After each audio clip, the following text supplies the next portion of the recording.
भाई आज का हिड़मा आज के परिप्रेक्ष्य में आपकी नजर में वो नक्सलवादी है, लेकिन हो सकता है कि भविष्य में के आने वाली पीढ़ी के लिए वो बिरसा की उम्र के नाम से कांग्रेस सरकार ने भी सलमा जुड़ूम करके अभियान चलाया। 2005 से लगा के 2011 तक चलाया।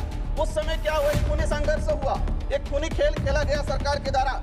500 आदिवासी नक्सली के नाम से मारे गए। उस समय 800 से अधिक हमारे जवान शहीद हुए और 1500 से अधिक आम आदिवासी मारा गया और हजारों आदिवासी बहन बेटियों के साथ बलात्कार। संसद के भीतर जब आदिवासियों की आवाज गूंजी तो सत्ता पक्ष से लेकर विपक्ष तक सन्नाटा छा गया। भारत आदिवासी पार्टी के सांसद राजकुमार रोत ने एक ऐसा बयान दिया है जिसने पूरे देश में नई बहस छेड़ दी है। हाल ही में बजट सत्र के दौरान बांसवाड़ा डूंगरपुर के सांसद राजकुमार रोत ने आदिवासियों पर हो रहे अत्याचारों को लेकर सरकार को जमकर घेरा, लेकिन सबसे ज्यादा चर्चा हो रही है उनके उस बयान की जिसमें उन्होंने भगवान बिरसा मुंडा और हिजमा का जिक्र किया। रोत ने सदन में कहा कि अगर आदिवासियों के जल, जंगल और जमीन को इसी तरह छीना गया तो इतिहास खुद को दोहराएगा। उन्होंने चेतावनी भरे लहजे में कहा कि आज जिन्हें सिस्टम बागी या नक्सली कह रहा है, अगर उनके साथ न्याय नहीं हुआ तो आने वाली पीढ़ियां उन्हें अपने हक के लिए लड़ने वाला बिरसा मुंडा मानेंगी। सांसद रोत ने साफ शब्दों में कहा कि आदिवासी क्षेत्रों में विकास के नाम पर आदिवासियों को ही विस्थापित किया जा रहा है और आदिवासी युवाओं के हाथों में कलम की जगह मजबूरी में हथियार क्यों आ रहे हैं। सरकार को इस पर आत्ममंथन करना चाहिए। लेकिन बिरसा मुंडा कौन थे? बिरसा मुंडा उस समय तत्कालीन समय में जमींदारों और अंग्रेजों के लिए वो एक विद्रोही थे, देशद्रोही थे, और आज हमारे लिए वो एक क्रांतिकारी है, एक भगवान है, एक आदर्श है। वो जल जंगल जमीन की लड़ाई लड़ते थे। वही आज का हिड़मा आज के परिप्रेक्ष्य में आपकी नजर में वो नक्सलवादी है, लेकिन हो सकता है कि भविष्य में के आने वाली पीढ़ी के लिए वो बिरसा के रूप में जाना जाए। मैं उस बात को जानना चाह रहा हूं कि आदिवासी बाहुल्य क्षेत्र का युवा हथियार क्यों पकड़ रहा है? हमें कलम कागज को पकड़ाने की जरूरत थी, लेकिन वो हथियार पकड़ रहा है। मैं आपको बताना चाहूंगा कि हम कह रहे हैं, सरकार कह रही है, हम भी चाहते हैं, और मैं सदन से अपील करना चाहता हूं उस क्षेत्र के आदिवासी युवाओं को कि जल जंगल जमीन की लड़ाई आपको कलम और कागज से लड़ने की जरूरत है, हथियार उठाने की जरूरत नहीं है। यह समय अलग आया है। मैं बताना चाहूंगा कि जो नक्सलाइट उन्मूलन के नाम से कांग्रेस सरकार ने भी सलमा जुड़ूम करके अभियान चलाया। 2005 से लगा के 2011 तक चलाया। उस समय क्या हुआ, एक खूनी संघर्ष हुआ, एक खूनी खेल खेला गया सरकार के द्वारा। 500 आदिवासी नक्सली के नाम से मारे गए। उस समय 800 से अधिक हमारे जवान शहीद हुए और 1500 से अधिक आम आदिवासी मारा गया और हजारों आदिवासी बहन बेटियों के साथ बलात्कार हुआ।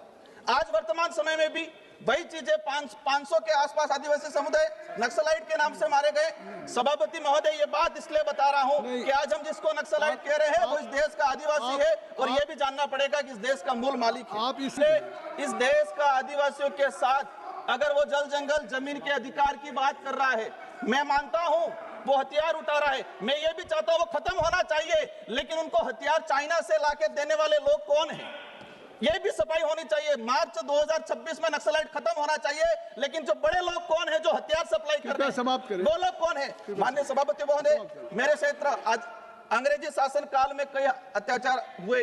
इस देश का आदिवासी समुदाय में सबसे बड़ा समुदाय भील समुदाय है, और भील समुदाय के साथ अनेक अत्याचार हुए। सबसे बड़ा अत्याचार आजादी के बाद इस भील समुदाय को 4 राज्यों में बांट दिया गया, राजस्थान, गुजरात, मध्य प्रदेश, महाराष्ट्र और केंद्र शासित प्रदेश। दूसरा सबसे बड़ा अत्याचार हुआ, ऐतिहासिक अन्याय हुआ 1966 में उस एरिया से माही नदी समाप्त करें, और इस माही नदी को माननीय सभापति महोदय, मेरा समय 3 मिनट हुआ है, 1 मिनट लास्ट, 1 मिनट में अपनी बात सभापति महोदय 1 मिनट में मेरी बात रखना चाहूंगा। मैं जो चाहता हूं कि माही और करेणा जो बांध बने हुए उन बांधों पे बृहद सिंचाई परियोजना करके बांसवाड़ा डूंगरपुर आदिवासी बाहुल्य क्षेत्र की जनता को लाभ पहुंचाया जाए। साथ ही सभापति महोदय, हमारी जो मांग है, हम चाहते हैं कि अच्छा एजुकेशन, अच्छा हेल्थ, सबसे पिछड़ा हुआ इलाका, एनीमिया, आज बच्चे कुपोषित हैं। क्यों कुपोषित है? हम कह रहे विकसित भारत, लेकिन इस देश के आदिवासियों के साथ अगर अन्याय नहीं होगा तो हमें इस देश को विकसित भारत की कल्पना पूरी नहीं हो सकती है। माननीय सभापति महोदय, अंतिम मेरी जो मांग है, मेरी मांग ये है कि रोजगार गारंटी को लेके बड़ा इशू चल रहा है वर्तमान में।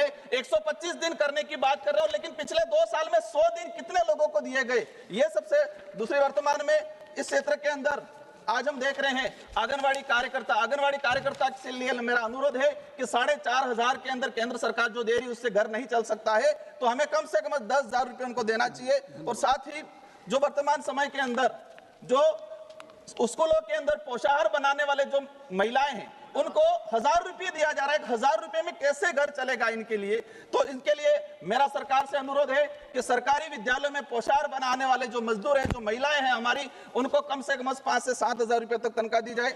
साथ ही लखपति दीदी के नाम से इस देश की महिलाओं के साथ एक छलावा किया जा रहा है। माननीय सभापति महोदय, मेरा अंतिम मांग रही है, मैं कुछ नहीं बोलूंगा, भाषण आप हो सकता है किसी को दिक्कत हो जाए। मेरी मांग यही है मूल रूप से कि आदिवासी बाहुल्य क्षेत्र के अंदर शिक्षा व्यवस्था, स्वास्थ्य व्यवस्था पे सरकार विशेष ध्यान दे। माही और कटना बड़ा प्रोजेक्ट है, इस प्रोजेक्ट से बृहद सिंचाई परियोजना और जो जल जंगल जमीन में आदिवासी जो हजारों सालों से रह रहा है उसके पास कागज नहीं है, कागजी अधिकार नहीं है। अब मैडम एक बात समझनी पड़ेगी, मैडम इस बात को समझना पड़ेगा कि कागज कब जाएगा? जब एजुकेशन जाएगा तो कागज जाएगा। हमने उनको एजुकेशन ही नहीं दिया है, अब एजुकेशन ही नहीं दिया तो वो कागज कैसे जाए? हालांकि हेरमा की तुलना बिरसा मुंडा से करने पर सदन में भारी हंगामा हुआ और सभापति ने इस पर आपत्ति जताई, लेकिन राजकुमार रोत अपनी बात पर अडिग दिखे। उन्होंने स्पष्ट किया कि वे हिंसा का समर्थन नहीं कर रहे, बल्कि उस दर्द को बयां कर रहे हैं जो एक आदिवासी अपने हक को लुटते देख महसूस करता है। राजकुमार रोत के इस बेबाक अंदाज ने सोशल मीडिया पर तहलका मचा दिया है। कोई उन्हें आदिवासियों का असली मसीहा बता रहा है तो कोई उनके बयान को विवादित मान रहा है। आप इस बारे में क्या सोचते हैं? क्या राजकुमार रोत की मांगे जायज हैं? अपनी राय कमेंट बॉक्स में जरूर लिखें और इस वीडियो को शेयर करें ताकि आदिवासियों की आवाज दूर तक पहुंचे। जोहार।